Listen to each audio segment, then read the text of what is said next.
This show is called In Conversation. We do it every 2 weeks. And the idea is to have a conversation around holistic medicine. And I think more than ever today, I think there is a need for it. Because I think everything, even if you look at our own lives, everything requires a 360-degree viewpoint. Everything requires a view from the left, the right, the east, the west. And I think that is the idea of this show. So to just be very clear, this is not a show to dial in for a consultation. We are not experts in integrative medicine. We are barely the people who would like to get the conversation started. So if you would like to call in, feel free to call in and say, I love the idea, I hate the idea, this is what I've done with the idea, this is what is my experience, but... Right. They can definitely call in to discuss the medical issues, but not as a direct consultation. So thanks for bringing that up. And I think the whole concept, which is called My Whole Child, really talks about bringing all aspects of childcare into one roof. And often we are scared to talk to our let's not use the word provider anymore. Remember, $1 for every time you use it, it goes into the Kulraji Relief Fund.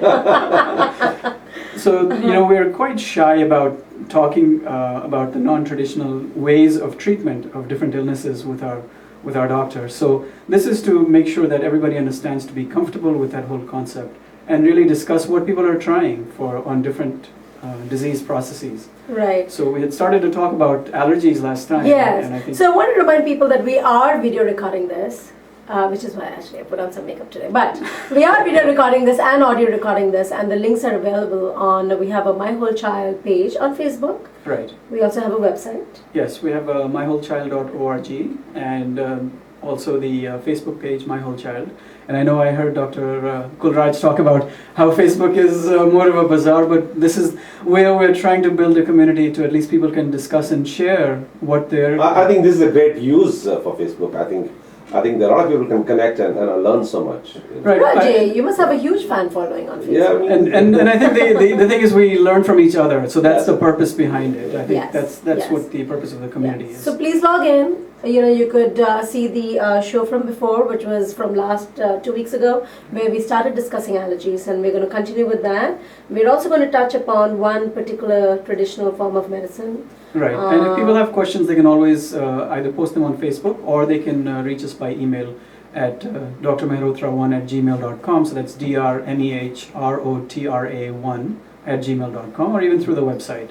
Or they can call in here at 732 732-979-886 anytime, but not to ask for cold and cough and allergies and we do want people to call in so that we can learn from them in terms of what is being used for allergies. So we'll continue today with allergies, which is really a big issue right now for a lot of the people, and they're suffering with sneezing, coughing.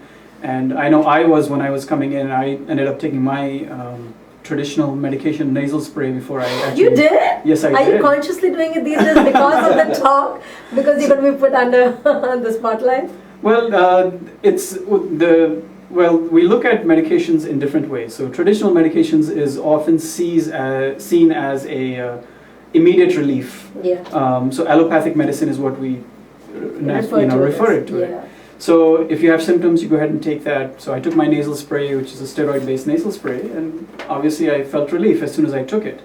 But there are other medications or other forms of treatment that people use that may take a little bit longer to work. So we talked about Ayurveda, we talked about homeopathy last time as well. Yeah. And one of the things that we may not have heard so much about, but as I was doing my research, acupuncture, which is a form of Chinese traditional medicine is a big treatment for allergies and asthma. Yeah.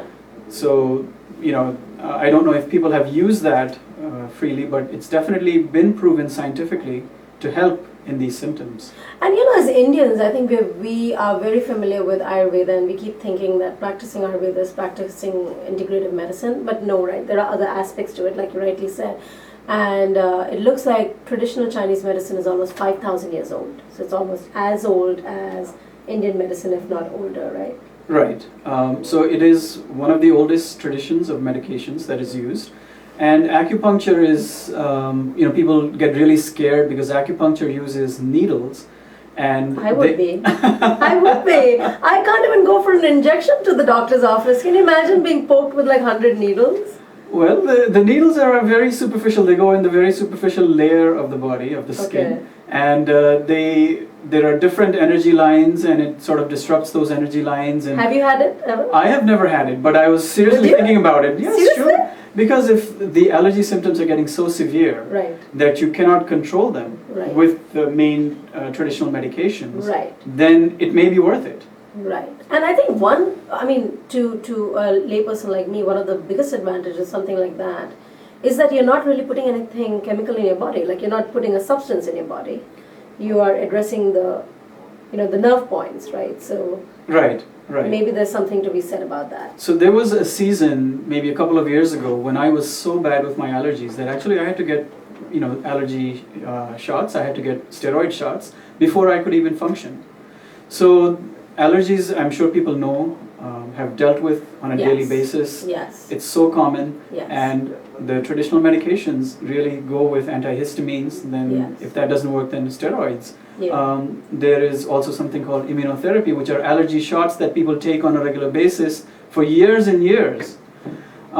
So acupuncture, they say, will, if you take maybe an 8-week course, may actually help you quite a bit. So instead of taking a 3-year-long course of immunotherapy, you might do well with just 8 weeks of needles as opposed to 4 Oh my God! I mean, I need 4 people to hold my hand when I have to go get it, and it's so funny because I hope I sound like an older individual, which I am. But the point is, I literally have people holding my hand, and they'd be like, "Well, we took the blood sample 5 minutes ago. You can stop crying." So at least for someone like me, it's such an alien concept. Even though acupuncture, I believe 1 in every 10 individuals in the U.S. was a statistic that somebody has either considered or had. So it's a pretty well-known form of treatment. It seems to be something that's covered by insurance. Some insurances may cover it. So I think Oxford has been one of the proactive insurers that cover non-traditional therapies. So non-traditional therapies would include something like acupuncture. It may actually include chiropractic medications, treatment.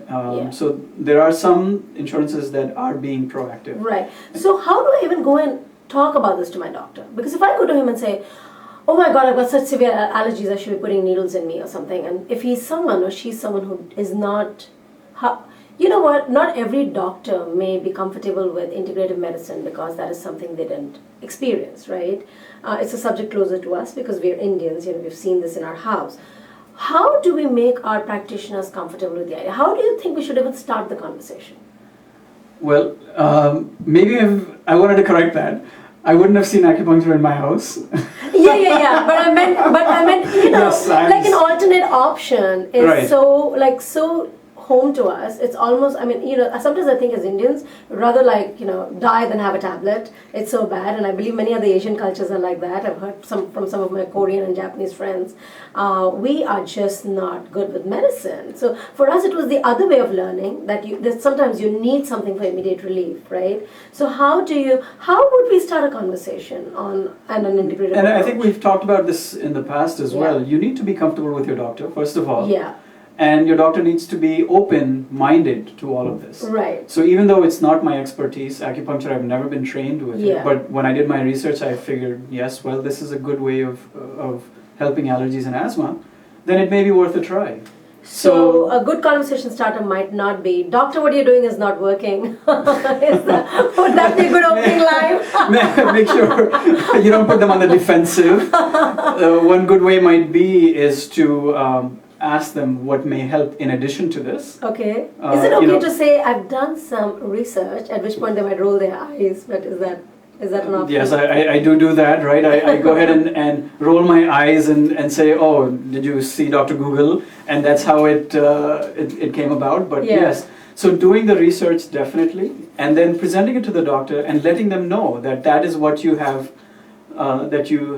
come across, so that the doctor you can open those doors with the physician and do that. So definitely not to be scared. Okay. And make sure you're comfortable enough to do that. And also, perhaps it's also good to be persistent, right? Yes. go back if they've not been receptive. Right, if your symptoms are not getting better, then definitely you need to talk to the doctor. Should we take a call here? Hello? You're live on UBC.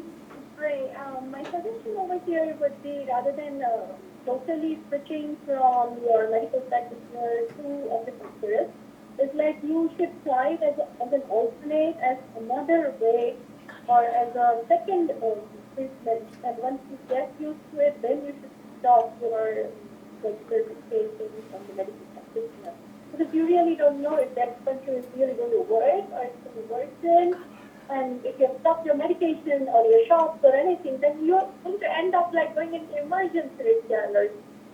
And acupuncture also, like I have gone through it. There are so many different things, like some are very soft, you don't even feel it. Some are terrible. So it's again a trial and error where what fits you and who will pinch you at the right pain of the body. Yes, I totally agree, and I don't think you listened to the front part of the conversation, the beginning of the conversation. Actually, Dr. Can you repeat her question? Well, her question was that you should not stop the traditional medications to try something non-traditional. Right. And that is not, not what this show is about. This show is about integrating the two types of treatments. So this is about making sure you open up the doors and open up the conversation with your physician. So if you got that message that we're telling you to stop the traditional medication, that is totally wrong. And anybody who's listening, that is totally wrong. I am a mainstream physician, doctor. I'm a hardcore traditional medication, doctor. We are talking about a holistic 360 degrees approach in an entire conversation, not about dropping one and taking the other. So. Right. So the most important thing is to be able to talk to your doctor about that, and that when the traditional types of treatment don't work, to look for other alternatives and have it as an adjunct. Or as a supplement. As a supplement or an adjunct to it. So that is where, when I know that I have reached my boundaries and I cannot help with some sort of allergies that are going on forever, then I'll go ahead and tell them, why don't you look into homeopathy or look into Ayurveda or look into acupuncture. I'm not telling you to stop one and go to the other. So are these also covered by insurance? We just covered through. Yeah, some insurances may cover some of that as well. Some of them are. So, for allergies, since this is the topic that we've been talking for the last 2 weeks and we'll go on to a different one next time, allergies can manifest in several different ways. So the three main ways that allergies will manifest is either through nasal symptoms. You'll have maybe nasal congestion, runny nose, or they can manifest as skin manifestations. So you might have eczema, you might have what's called atopic dermatitis, you get rashes on and off. Or a severe headache that just doesn't go away. Sure. Or you can get respiratory symptoms, meaning cough and wheezing and asthma. Yes. Or you can have other what we call constitutional symptoms, meaning headaches and stomach pains, vomiting on and off. So there are a lot of different ways that allergies can present. So definitely when allergies present, trying to find out what the allergy is about, trying to treat that aspect of allergies, and if it doesn't work with the traditional way of treatment, then looking for an adjunct to maybe help you along with it. Right. So how do you even start to know whether this is an allergy symptom or is it something that is, just regular cough and cold? I mean... a lot of times you cannot tell the difference because they are the same. Okay. The symptoms are the same. Right. But in terms of cold versus allergies, you might have the same runny nose. You might have even a low-grade fever. You may have cough. Right. And if we think that it's allergy season, we think that the child is more prone to allergies. Yeah. We'll go ahead and ask you to start some allergy treatments. Yeah. And see if the symptoms get better. Now, have you seen whether, is there an age where you should start considering alternative? Is there an age where you should start looking at in terms of a child, or it's not like there's an age that you should say, well, it works better with 10-year-olds, 5-year-olds? Well, definitely. I think there are age-related treatments. So acupuncture is not for little kids. Yes. It is for a little bit older kids. Really? I thought it's much better to poke babies when they don't know what's poking them. I'm so sorry. At this point, can I please put in a disclaimer and say I am the mother of two very happy kids. But seriously. Yes, scratch that off the record.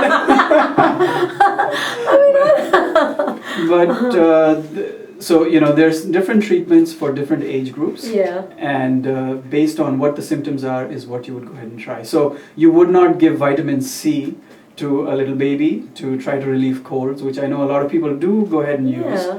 There are people who use other sort of fish oils and supplements to try to get rid of colds, but not to little babies. I wouldn't do that. Define a little baby?